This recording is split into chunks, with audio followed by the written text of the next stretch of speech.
Okay, hello everyone. Welcome to the launch webinar for our new report on how the conflict in Tigray is affecting its decades-old environmental restoration program. My name is Doug Weir, and I'm the Research and Policy Director of the Conflict and Environment Observatory, CEOBS. CEOBS is a UK charity working to increase the protection of people and ecosystems from the impact of armed conflicts and military activities. Our new report on Tigray is available on our website, and you can find a link to it in the chat.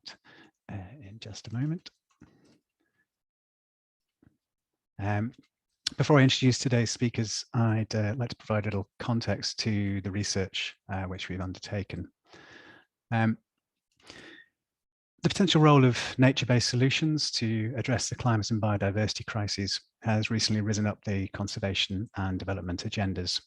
Nature-based solutions have also been proposed as a tool for post-conflict environmental recovery and peace building. The conflict in Tigray is a humanitarian catastrophe, or has been, and like many other active conflicts, one whose horrors have been overshadowed by the invasion of Ukraine. Tigray is home to the world's longest running and perhaps most successful environmental restoration programs. In fact, it's been running for so long that no one called it a nature-based solution back then. It's a powerful example of how community-led environmental stewardship can help reduce vulnerability to climatic extremes. And as it's vital for agricultural livelihoods across much of Tigray, we wanted to study how it had been impacted by the conflict, how what we found might be applied to other conflict-affected areas, and how any harm to the restoration program should be addressed during Tigray's recovery. To explore those questions today, I'm delighted to welcome our three speakers. Teklehaymanot Weldemichel recently finished his PhD in human geography from the Norwegian University of Science and Technology, where he also currently works as a postdoctoral research fellow. His research interests broadly include political ecology, environmental governance and justice, conservation and development politics, state violence, and the broader discourses of sustainable development. Henrike Schulte is a conservation scientist currently working at the Institute of Zoology at the Zoological Society of London. Her work focuses on understanding human impacts, such as land use change or climate change, on ecosystems at large spatial scales, using satellite remote sensing data. Henrike led the research for this project while she was a researcher at CEOBS. Jan Nijssen has worked at the Department of Geography at Ghent University, Belgium since 2007, becoming a full professor in 2014. He teaches courses on geomorphology, hydrology, microclimatology, and his research, undertaken mainly in Ethiopia since 1994, aims to contribute to the identification and quantification of changes in the coupled human-environment system, with a focus on slope processes, hydrogeomorphology, land degradation, and resilience. We'll follow the presentations with a Q&A, so please post any questions you may have in the chat function at the bottom of your screens. So without further ado, I'd like to introduce Tekleh to talk a little bit about the humanitarian crisis in Tigray. Tekleh, the screen is yours. Yeah, can you see my screen? We can, thank you. Yeah, okay. So thank you for organizing this, and thank you for the report, really interesting report. Today I will talk about the war and the siege in Tigray and its impact on the population. When I was in the call for this webinar, I was supposed to talk about the siege, like the siege and its humanitarian impact, but I don't see the war and the siege in a differently. So I consider there is a strong connection between the war and the siege, as I consider the siege as part of the warfare strategy by the Ethiopian state and its allies. So I would, in the beginning, I will talk a little bit about the war and what kind of impact the war had on the population or has on the population, and then I will talk briefly about the siege, the ongoing siege, and how that's impacting the population. And this picture is from last week, taken in Mekelle, showing kids, IDPs living on the streets of Mekelle, begging for loaves of bread every day to survive. It shows the scale of desperation that people in Tigray are going through at the moment. So the war started 18 months ago, exactly 538 days ago. It involved the Ethiopian army, national armies of Ethiopia and Eritrea, and allied ethnic militias and security forces from Ethiopia's several regions, including, but largely by Amhara region to the south of Tigray. And it also includes Somali conscripts who were in secret training in Eritrea. And all these forces against Tigray's regional security forces. And the Tigray region, as you could see from a map, is located to the south of the Eritrean border and on the northern end of Ethiopia. And this also included deadly weapons and drones supplied by different powers like the UAE, Iran, Turkey, and China, among others. And this has been, it has involved several actors. It's very difficult to trace who is involved and who is not. The war has been devastating. We have seen extreme levels of violence against the region's population. And we have seen, I think a recent report showed that about 500,000 people may have died, both through rampant killing, indiscriminate shelling, and violence related to the war, but also due to humanitarian crisis related to the war, like famine, starvation, and death related to it. And we have also seen systematic destruction and looting of social and economic infrastructures of the region. When I say systematic, it is like nearly everything that people depend on for living has been devastated and looted through the war. And you could see the tragedy and the level of violence cannot be better captured than Manuel Ramos's graphic illustration you could see on the right side of the screen, where people were left to killed across the region and left for wild animals to feed on them. And we have seen, as I said, there has been a systematic destruction and looting of infrastructures. And like I said, every single factory, farm, businesses, and everything that people depended on has been destroyed and looted through this campaign. When I say the factors, if you go, like, satellite images have been updated recently, and you could see from town to town. If you go through the satellite image, you see every factory being burned down or destroyed, or something has happened to it. And we have also seen systematic destruction of schools and health centers and other social service providing facilities across the region. And in addition to the destruction, we have seen looting and transportation of private and public properties across the border to Eritrea and to the rest of Ethiopia. But one of the aspects of the war that characterizes war the most is the displacement of the population. The scale of displacement is staggering. At some point, at the peak of the war, about 3.5 million people were displaced at one point or another. Currently, the UN estimates that there are more than 2 million people in displacement camps. Not necessarily camps, but in this, they live as IDPs across Tigray. A large portion of this displaced population is from Western Tigray, which is still under occupation by Amhara and Eritrean forces. And the destruction cannot be more exemplified than the destruction of Almadat, a garment factory that was based in Adwa, and which employed about 10,000 people, and on which many households, many families depended. And I think it's not an exaggeration to say that half of the population of Adwa, nearly half of the population of Adwa, depended on the factory in one way or another. And now that factory is turned into ashes, and a lot of it, parts of it, has been looted and is transported to Eritrea. And now we have a siege, a full-scale siege. And one aspect of the war has been the suspension of all kinds of basic services like banking, telecom, power, transportation, and other services in large parts of Tigray throughout the war.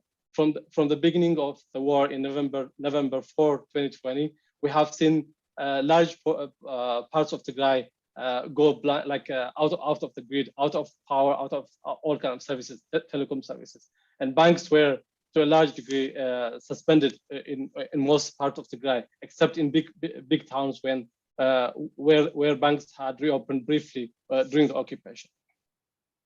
And in addition to the suspension of banking services in Tigray, bank accounts of Tigrayans across the country were suspended for a long time during the war, and they still remain in Tigray, in the rest of Tigray.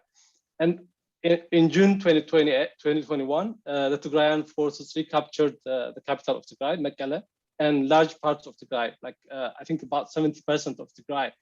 And following the recapture of Mekelle, the Ethiopian government claimed to have declared ceasefire, which I see and I argue was a new form of violence, because the ceasefire wasn't an actual ceasefire. It was a siege and imposition of a new form of violence on the Tigrayan population. So following the liberation of Mekelle in June 28, 2021, Tigray has been put under a full siege, under a full blockade.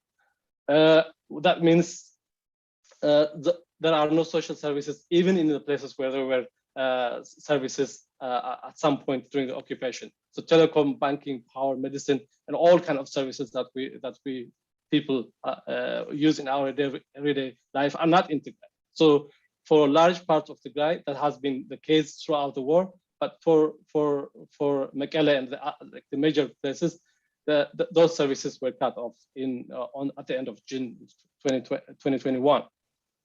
So almost no, in addition to the cutting of the basic services, almost no humanitarian assistance has been allowed to go into the region throughout the period of the last 10 months since June. So this is a report from the UN OCHA on the 31st of March. You could see that Tigray is in the hard to reach areas in terms of accessibility. That's the red part of the map is the Tigray region. And hard to reach areas, doesn't mean that it's hard to reach within the Tigray region. People could probably move, like walking around and all. Hard to reach is to mean that there is no humanitarian assistance, humanitarian supplies going into the region because there is a blockade on the borders of Tigray. So how does that affect the population in the region? So we have in the last 124 days since December 4th, because that was the last day there was a convoy of humanitarian assistance coming in. Between December 14 and now, there has been only 140 trucks, 8 trucks going into Tigray, whereas the UN estimates that there is a need for 100 trucks every day in order to sustain life in Tigray. But there were only 140 trucks of aid that made it to Tigray, which is like less than 1.5 days of supply in the last 124 days. Between the beginning of August 2021 and the 31st of March 2022, only a single fuel truck entered Tigray. You can imagine this is a region of more than 6 million people, and there was only one fuel truck that was allowed to go into Tigray since August. And electricity supply has been largely interrupted, and installations, electric grid installations were targeted by airstrikes, intentionally targeted. And we have, like I said earlier, there are like over 2 million people remaining in IDP camps, IDP centers, which means without the humanitarian supplies going in, these people are living off nothing, like without any assistance from external humanitarian actors.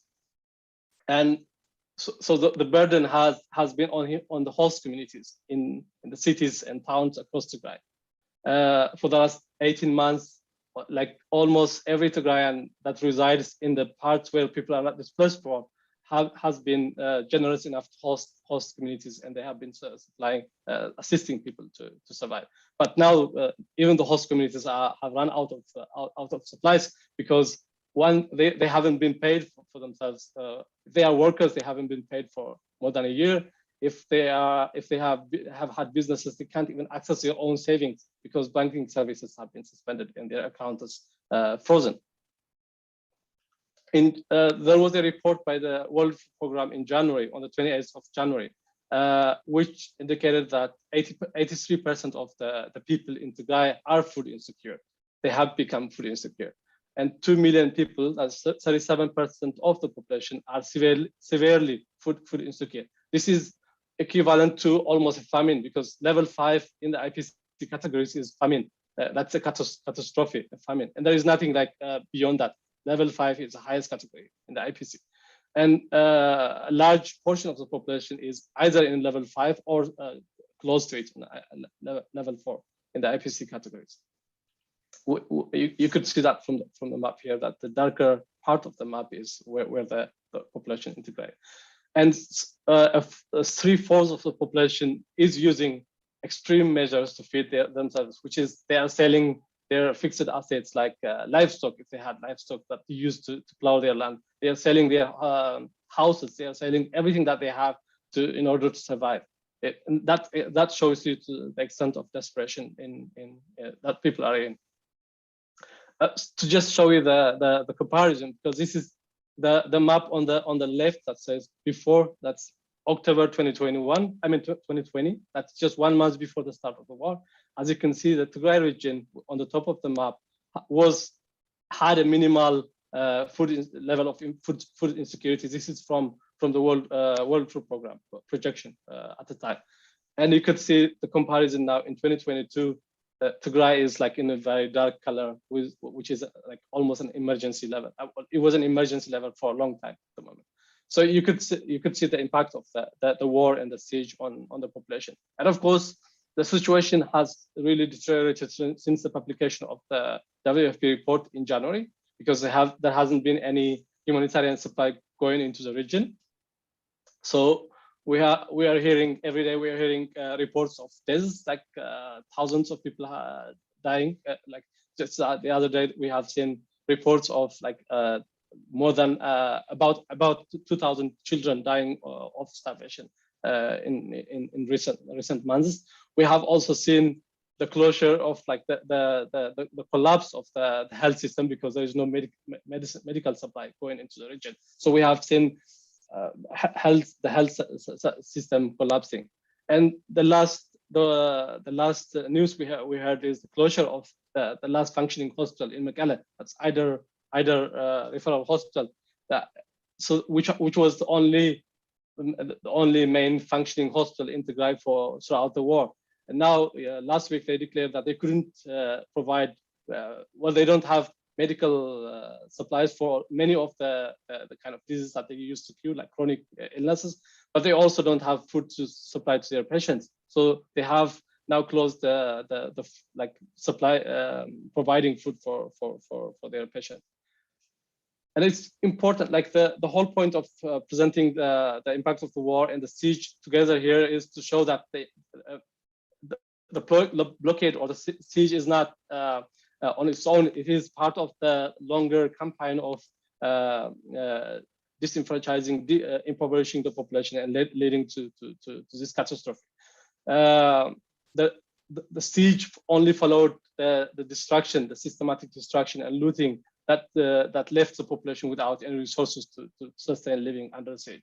So it should be seen as an extension of the war campaign, the campaign to destroy the region. And I have actually tried to document how that process unfolded in an article that was published in Human Geography Journal in November, where I argue that this hellish situation was meant to happen. It was meant to unfold. If you follow all the actions that the allied forces, the Ethiopian government and its allies have been taking throughout the war. Thank you for your attention, and you can email me if you want to communicate about something. You can email me, or you can follow me on Twitter. Yeah. Thank you very much, Tekleh. That's going to be important and useful context for Henrike's discussion next. So we wanted to focus particularly over some of the conflicts we look at. We see quite serious environmental damage through damage to industrial sites or commercial sites, other issues around the collapse of environmental governance or management. In the case of Tigray, we wanted to look specifically at this question of how had the war impacted this system of ecological restoration, which had been going on for decades? And that's what Henrike will talk about now in her research. Great. Let me just share the screen. Hopefully you can all see that now. Great. Yes. So I will be talking through the main findings of the report that has just been published on the CEOBS website, and is focused on the environmental impact of the war in Tigray. And throughout this presentation, I'll be focusing on three main questions. The first is whether trees and shrubs have declined in Tigray during the war. The second question is, have those declines, if we see them, are they actually, have they been caused by the war, or have they been caused by something else? And then thirdly, I'm just going to touch on what those findings might mean for people in Tigray now and going forward. And if you're interested in the full methodological details of the analysis, there's a full breakdown of the analysis and the results on in the report on the CEOBS website. Whoops, just trying. Doesn't want to. Yeah, there we go. Okay, so before I start, I just want to acknowledge the help and invaluable input of a lot of people who've contributed to these reports, from Jan Nijssen, who you will hear from in a bit, Teklehaymanot Weldemichel, obviously, and then from CEOBS, Owen Derbyshire and Dagweir. So just to put this into context, Tigray during the 20th century and even before was a site of widespread land degradation. And this picture here, this was taken during an Italian military expedition in 1868, shows a kind of exemplary landscape, so quite bare with only shrubby vegetation. And you can imagine in these landscapes, when the rains come during the wet season, there's a lot of erosion and soil loss, and the water that enters the landscape through rain is just washed off and it doesn't really stay around, and that makes agriculture really difficult.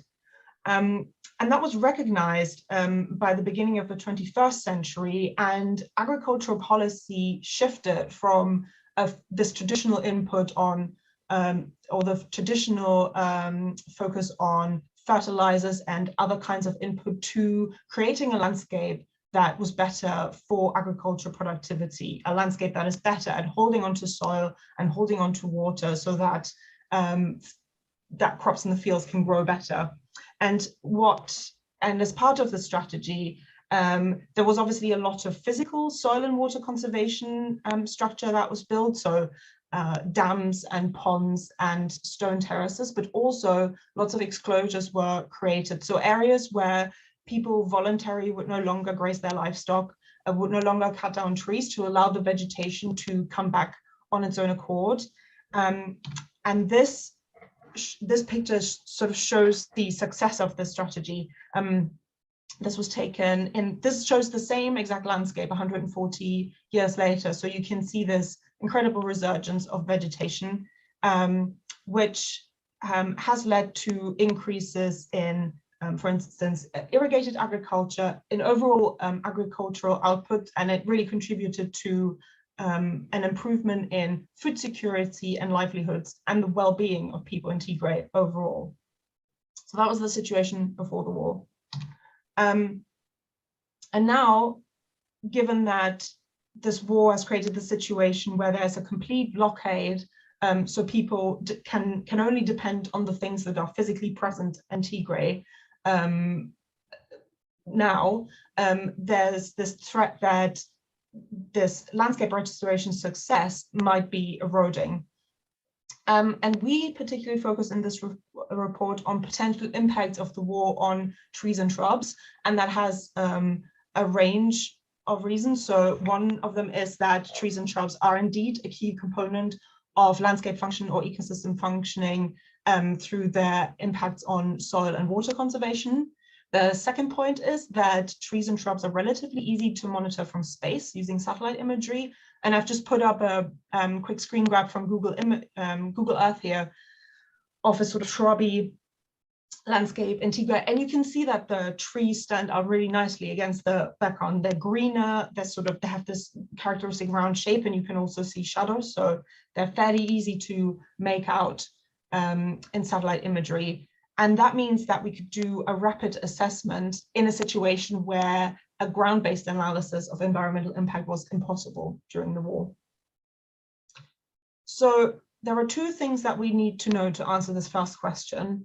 One is we need to know where there were trees and shrubs before the war, and we can use satellite imagery and some limited ground truthing data available from before the war, from when people still had access, to create a land cover map.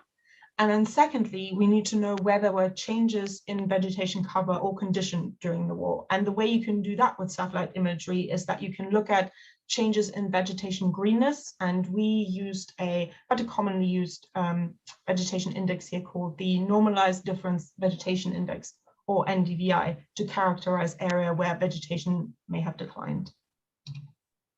So then this is the output of this first step, so the map of tree and shrub distribution across Tigray from before the war. I should say that the original map it has a resolution of 10 meters, but just for visualizing this and making it easier to pick up broad scale patterns, I've aggregated it here to about 3 kilometers.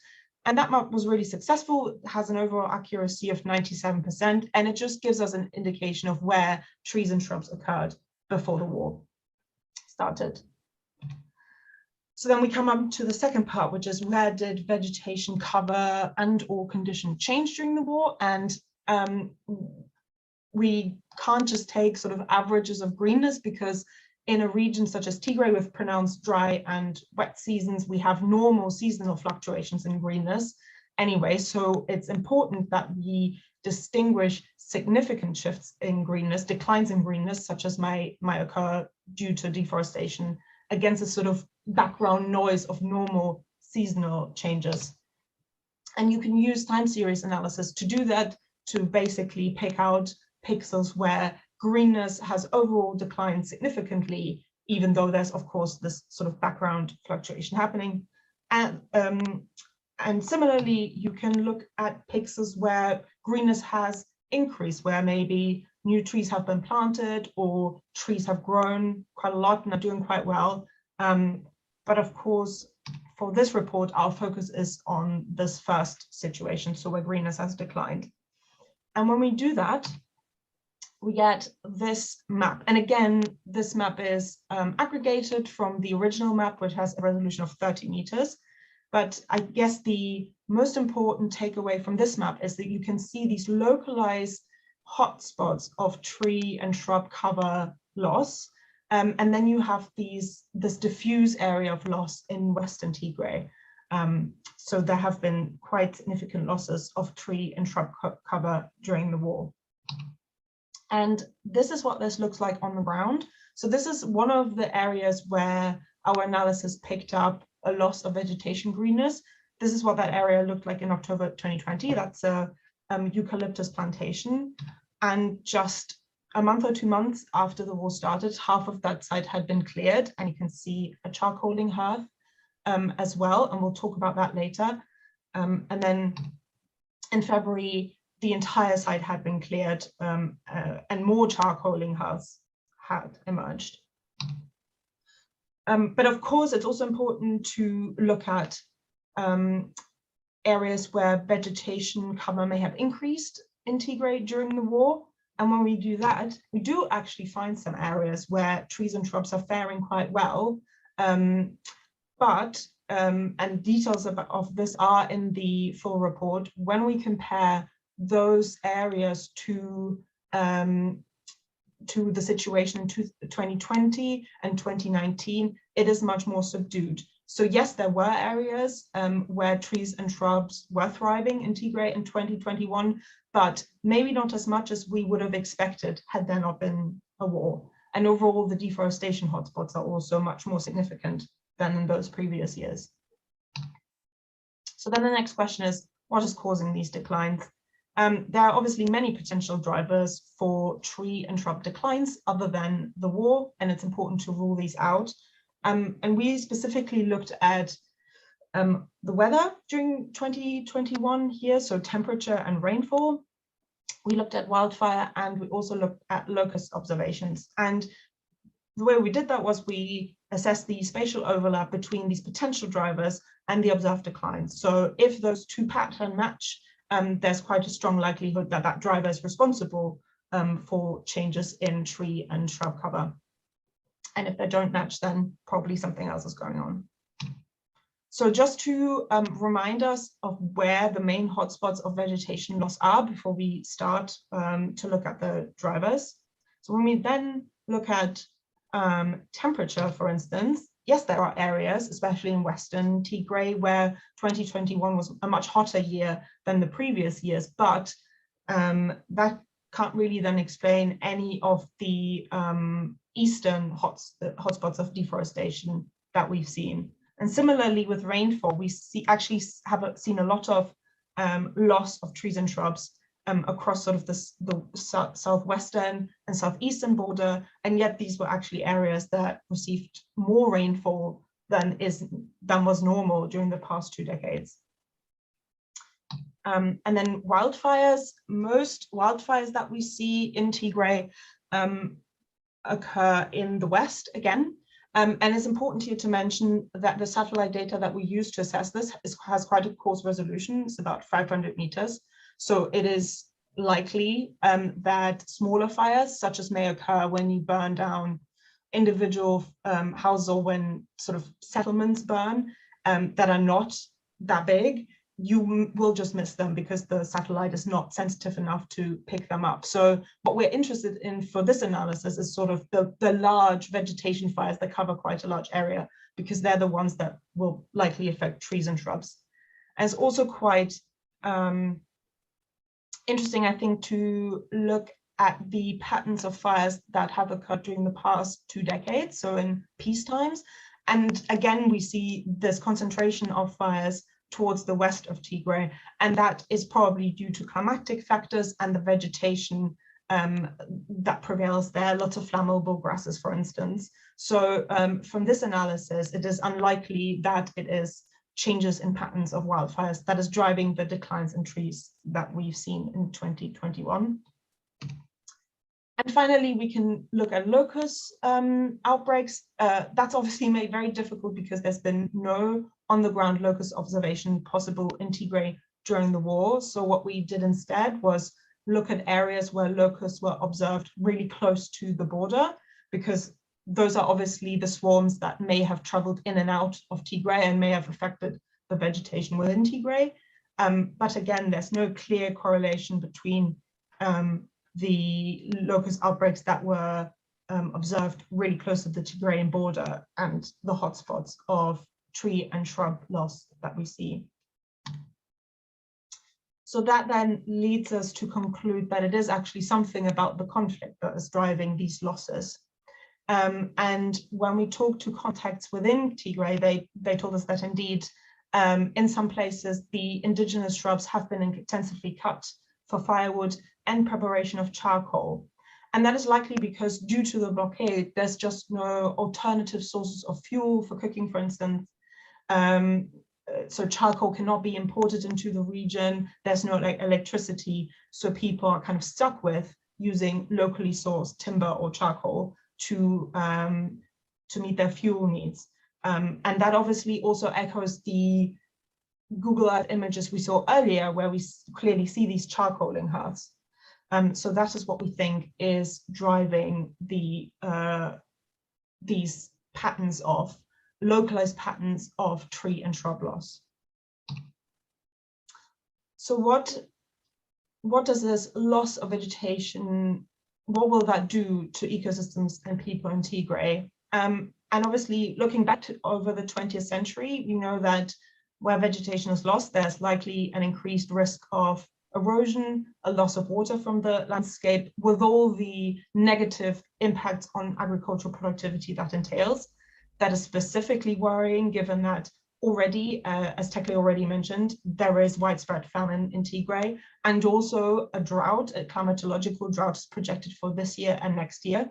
And so clearly eroding the ability of the landscape to sustain productive agriculture now is really threatening short and long-term food security and livelihoods. So what needs to happen after the war?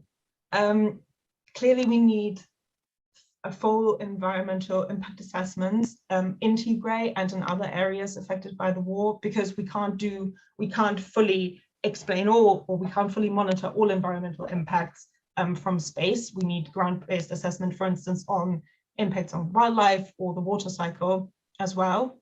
It is clear that in Tigray, the overall recovery from the wars will be closely tied to environmental recovery to ensure food security and resilience. And that means that we'll need to focus on rebuilding the infrastructure that supports landscape restoration. And that means obviously the physical infrastructure, such as stone terraces or dams, but it also means the social infrastructure, the communities that have sustained the work that has led to this amazing landscape transformation that Tigray has seen in the 21st century. Thank you for listening, and I'm happy to take any questions during the Q&A later. Thank you. Fantastic. Thank you, Henrike. It's hopefully a very clear explanation of what's quite a complex story and a complex relationship, and also a fairly complex analysis of the satellite data. Please do put your questions in the Q&A using the function at the bottom of your screen if you'd like to ask the panelists or ask anyone for more explanation or clarity on some of the things we've been discussing so far. Okay, I'm now going to hand over to Jan, who's going to talk a little bit about what needs to happen post-conflict and how some of the problems which we've picked up through the analysis should be addressed to help protect food security and livelihoods. Jan, you have the screen.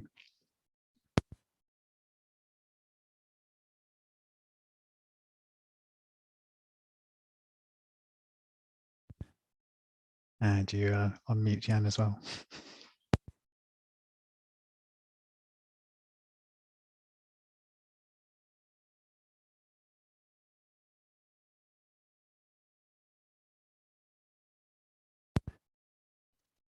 You're on mute.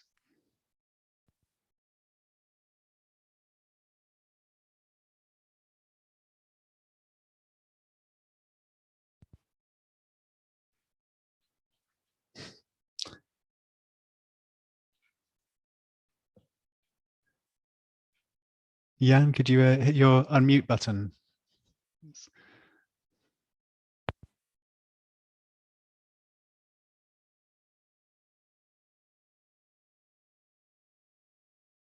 That's one thing, but I have only a small. Can you hear me now? Can do. Coming through loud and clear, yeah. And I want to share my screen. Share on this one. Yeah. So do you hear me? See my screen? Go ahead. Okay. And I will bring a bit, what does this mean on the ground?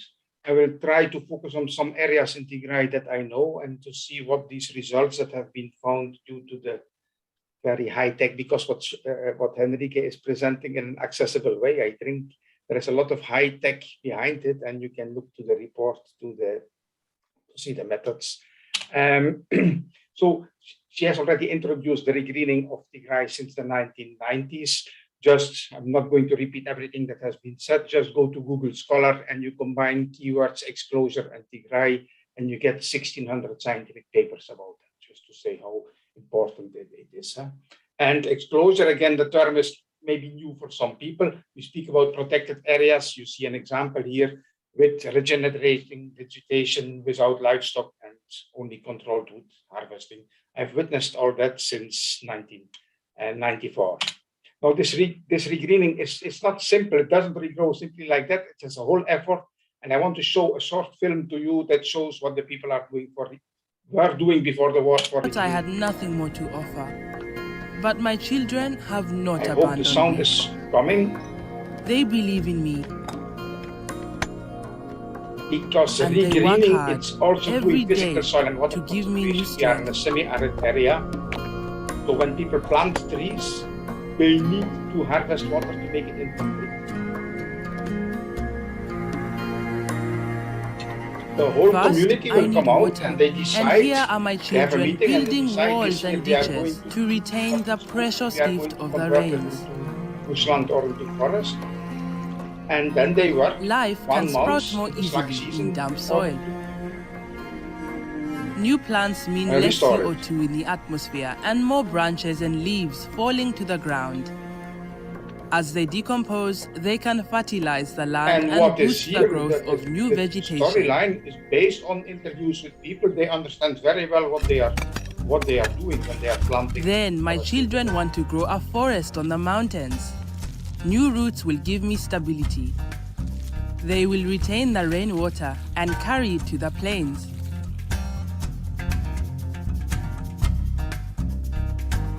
By the way, on The the birth of bottom the forest is video, a you have the blessing, link and not from just where for it me. comes. It is part of a project. Swarms of And bees there's will a have a second new YouTube home, link and that my you can children also will have honey to visit eat for another and similar sell in the training market. about exposures. Of course, I give only a short abstract of this very short section.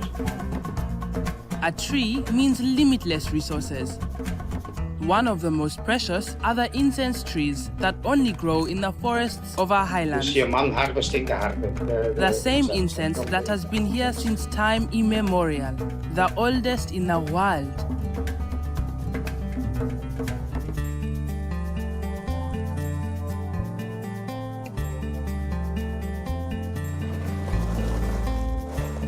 And the woman is then sorting it out and separating it and grading it in different categories because they can get different prices for it. So you have seen this map already in Henrike's presentation. These are the places where regreening is continuing. Trees grow by themselves. If you leave them, they simply grow, and regreening continues even if you don't plant. Especially if you start from a low vegetation like it used to be in Tigray.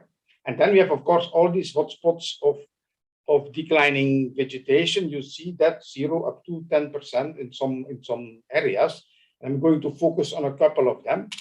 And of course, there was already this diffuse deforestation in Western Tigray. That is the area where there has been ethnic cleansing, which we would expect ethnic cleansing, less people, and the vegetation could regrow.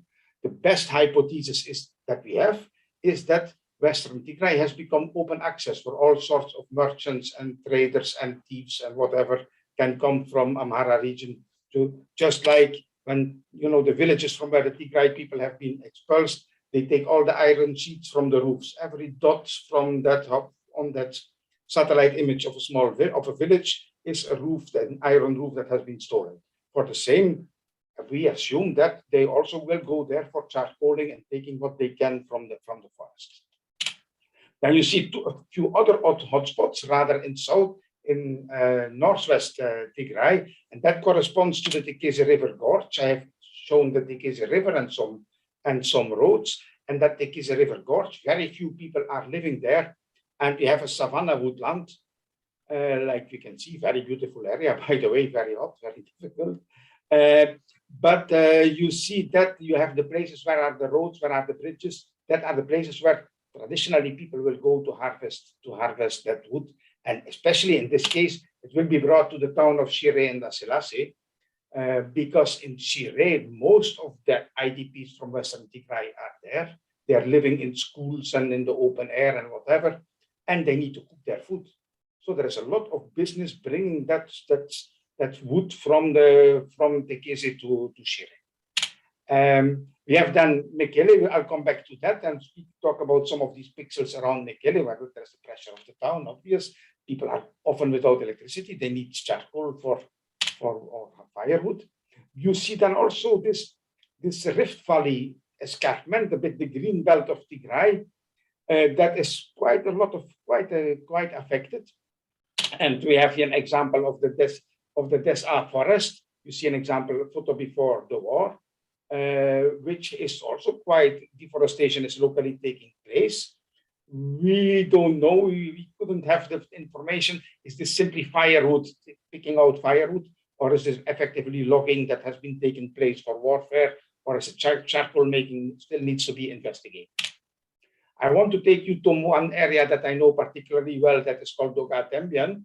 And if you look to the pixels there, pixels of 3 kilometer by 3 kilometer, does not yet make much sense to you. We can add a river, we can add a few roads, and we can add a few places, and then I can build my story. You see that we are a bit, Mekelle is a bit, some 20 kilometers more to the east of this area. And you see places that are more hotspots. You see a very dark red pixel over there. And every grayish area is an exclosure, and part of a project in which we are active since many years. That's called Ethiopia. And here we take 1 pixel, and in the 1 pixel you have like a worm-like shape. That is the kidney-gested exclosure. And you see that over the whole pixel, not only the exclosure, but over the whole pixel, it's slightly red, indicating that 1% of the wooded areas in that pixel, they have seen a decline. We take now the same pixel, but then we see that 2%, seeing the color, 2% of that pixel has seen an improved situation, and 97% has remained stable. You can take another exclosure, Maibaati, and there was 0% with decline, 4% has improved, 96%. The trees continue growing, and 96% has remained stable. Reversely, in Konal, I was telling you this red pixel, there is 1% of the area has improved, 5% saw decline. You see how the area looked like before the war. And this is along a road to Mekelle. And this has always been, whenever there is a need, Mekelle will fetch its firewood, or people will bring firewood for the sake of business, will bring firewood to Mekelle. They have a road. There's an old bridge that is disused, but for going with donkeys and firewood, it's very nice to pass the river over there. And so we presume that the pressure from the town is leading to cutting of trees in that area. Reversely, we go far in the Geba Gorge. You have all these dark green pixels. 10% of the area has improved. It's very far from Mekelle, and this is a bit how it looks like, where the famous incense trees are growing, and it's difficult of access from Mekelle. And anyway, in such remote place, in this war situation, nobody dares to go there. Why would you go? Nobody will be there to help you if there be it a soldier or a shifta or a bandit or something. So people stay out from there, and the vegetation has benefited from that situation. But these are relatively few places in really remote places. What we hear from Tigray is that environmental protection remains a cornerstone. In the spirit of the people, the status of exclosures has even increased, because when the war came, when all these killer soldiers were there, they went into the exclosures for hiding. You have seen these exclosures very often. It are gorgeous, it's difficult terrain, and you can sit there and you can hide, and the soldiers don't find you. At least you can survive in that way. So it has a status. But of course, there is extreme poverty. There is a need for fuel. You see some photos of the fuel wood market in Mekelle now in February that was smuggled out thanks to some smuggler, let me say like that. You see that the back somebody, a woman who has maybe a business, needs some charcoal and is bargaining the charcoal. But you see especially that the wood are eucalyptus logs, dimensioned pieces of eucalyptus. And to some extent, the eucalyptus seems to be like a buffer and protecting, in fact, the natural vegetation. And people take out the eucalyptus for selling. You hardly see, probably because also it's forbidden and it will be a bit hidden, but you hardly see indigenous species, indigenous wood on this wood market. And then we have also studying the agrarian society with Beat Gilgan, who was with us, and there we did the reverse. The CEOBS study, they picked out the woody vegetation, woody areas. We picked out, Beat Gilgan picked out the croplands, and all the greenish is cropland that looks greener, but this is before sowing. This is in spring. The croplands look greener, especially to Western Tigray. The croplands look greener, because absence of plowing. The weeds are growing. You see here in a study, and a second study papers in publication in the journal Defense and Peace Economics. We have a photo and you see the farmer very late in the season and the land is still full of weeds. So definitely there has been, the cropping has been targeted.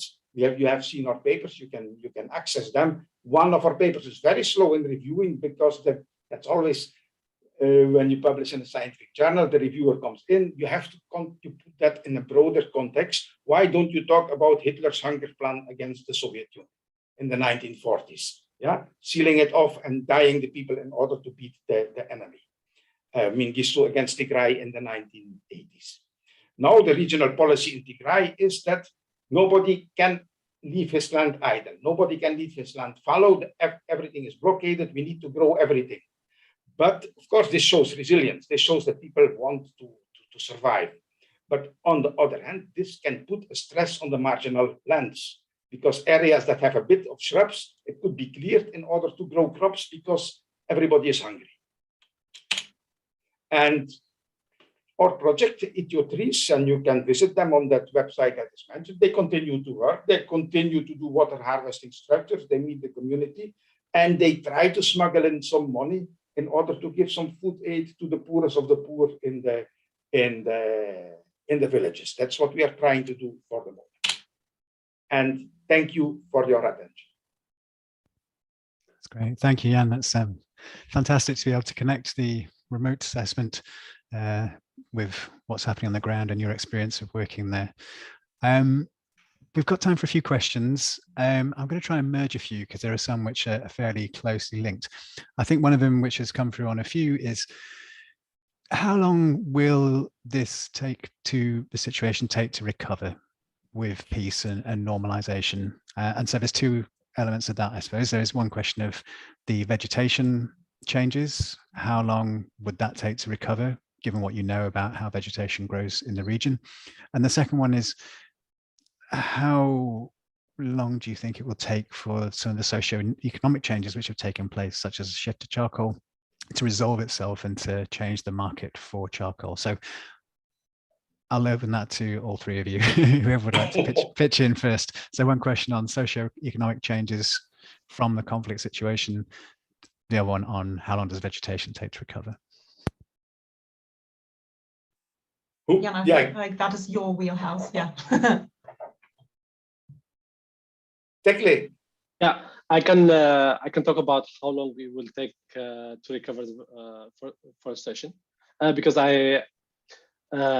previously I had written a blog about the environmental impacts of the war on Tigray that was published in May, and during that, when I was writing that, I was following the interviews with government officials, like regional government officials at the time, and they were giving assessments.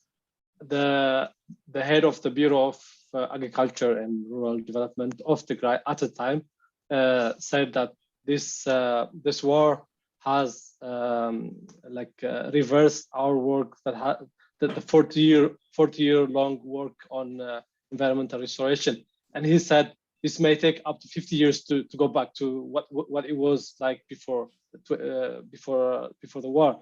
That may be a little bit of an exaggeration, but it will take a lot of effort to get back to how it was before the war. That's what I can say. I think it will take a lot of effort. I think it would take a lot of reconnecting society and nature, society and environment to get back to what it was like before the war. Thanks, Tekle. Jan, do you have any thoughts on the vegetation side? Yes. In my understanding, the damage will be spectacular, localized, and Henrike has shown some spectacular sites, and we should really walk through the whole Google Earth imagery where it is available, because that one, you can only find it back by visiting every pixel of hotspot to see what has happened. Probably there are other charcoal kilns throughout the landscape. In other places, the vegetation has continued to grow, though at a slower pace. So if it can be left right now, and if all of a sudden, if we switch everything, we give electricity is there, and communication is there, money is there, and so on, and all of a sudden that would appear magically, which is not the case, then I think still it would recover quite well. If we go for the next planting season, and I'm very afraid that any marginal land steep on the slopes, encroaching on the forest, that if that will happen, then of course a lot of vegetation, more vegetation will be destroyed. When you have seen some of my photos, these slopes were barren or almost barren 40 years ago, 30 years ago. You see what can grow in 30, 40 years. Everything has not been cut, but of course it is on the bed. This time this year it has been slowed down, but overall the tendency has not yet been reversed. But if we continue like that for a longer time, then it becomes difficult. Thanks, Jan. Henny, did you want to pitch in as well? No, that was. I think we're looking at the sort of decades in the recovery of, because when you cut down a tree, that's, trees take decades to come to maturity, and so when the tree's gone, that's the sort of time you have to spend again. But I guess what was really important in what Jan was saying, or Tekle touched on, that if the sort of human aspect of that, the end to the blockade and the restoration of electricity, all these things can drastically reduce the pressure on vegetation pretty quickly. So I think that is the most important thing that environmental policy can do right now. Certainly. Maybe one question, I think it's something we came up in the report, that we started out looking at.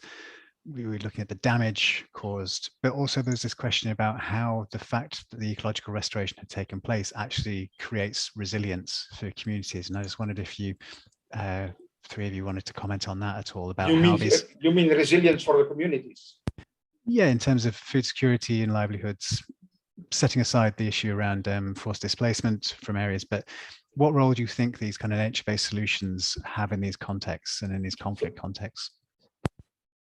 For the moment, so somehow it is contributing to the resilience of the communities, because people will go there, chop firewood and sell it to the towns in order to get some income. So they are seeing it also as an income generation, because it's not the people from Mekelle who go 50 kilometers with a donkey. It are people from the village who bring it to Mekelle.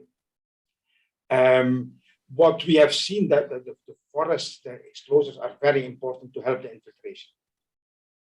It's not a type of vegetation that is sucking out the water from the ground, mostly not. The vegetation really helps to infiltrate and to feed the water table and to sustain the springs. For the moment, well, we have to see the impact on hydrology on springs. What we have seen in other studies, for the moment, the springs are more or less like they were. So, but will again depend on what will happen in the. I think when we look to livelihood, you have two types of benefits for the community from this type of exposures. One is, you have seen the incense, you have seen the honey, you have seen people taking firewood or controlled pruning of trees and this type of things, grass harvesting. Then you have the effect on the water table and sustaining the springs. For the moment, it has not yet been reversed. It has declined. It has not yet been. Reversed. But the people will say this type of explosion, and they see what you see. You have seen of some of my photos. We would call it a shrub, but this is 4 or 5 meters high. This has grown in a short time. People are saying we are covering our mountains like the coat that you put on your back when it is raining. And so we are really protecting, and we are really keeping our mountains thanks to that vegetation. So they clearly see the benefits, what we would call ecosystem services. They clearly understand that. I'm very happy that what the study has shown, that it could have been worse. There has been targeting. There has been places where it has been deliberately put on fire, but mostly in order to frighten the people. Thanks, Jan. We're just coming up to time, so I shall ask for a very quick summary. Specifically, what needs to happen now, and how can the grassroots community response and also the regional response be supported? What are your main priorities? Really quickly, each of you. Tekleh, I'll start with you. Yeah, so that's a very good question, and that's the whole point of this this presentation. And I think, like we were talking about, like recovery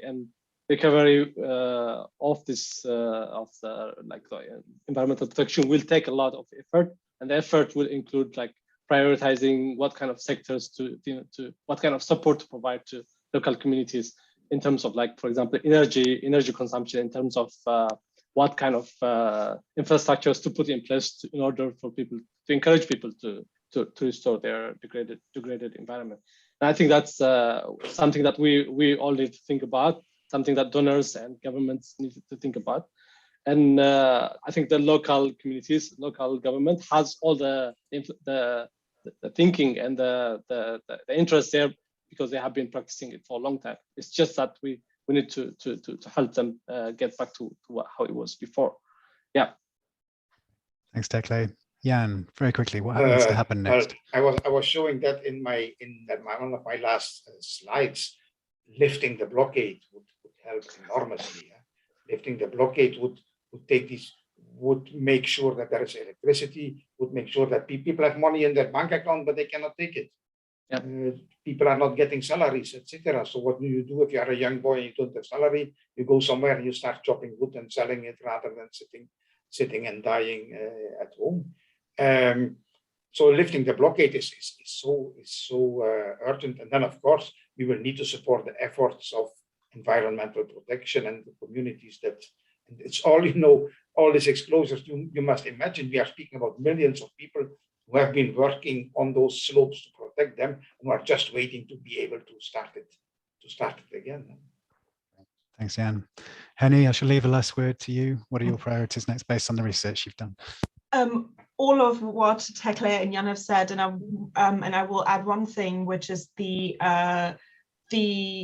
recovery of the people who are currently internally displaced in Tigray, and that is because the entire success of the landscape restoration in Tigray rested primarily on local communities organizing themselves and having these kind of networks of relationships that allowed people to contribute to the restoration of their local environment. And so allowing people to return to their homes and to go back to what they were doing before the war, and to reweave these networks of relationship, that's going to be crucial to the continued success of the work that people have been carrying out in Tigray for the past few decades. That's great. Thank you, Henny. So that brings us to a close. Thank you very much for joining us. It's been great to see so many people on here and interacting. Thank you very much to all our speakers, to Henny from ZSL, to Jan from University of Ghent, and Tekleh from University of Oslo, Technical University of Oslo. University of Science and Technology in Trondheim. That's a long acronym. Brilliant. Thank you so much for joining us, and a recording of this will be up on our YouTube channel in a couple of hours. Great. Thank you.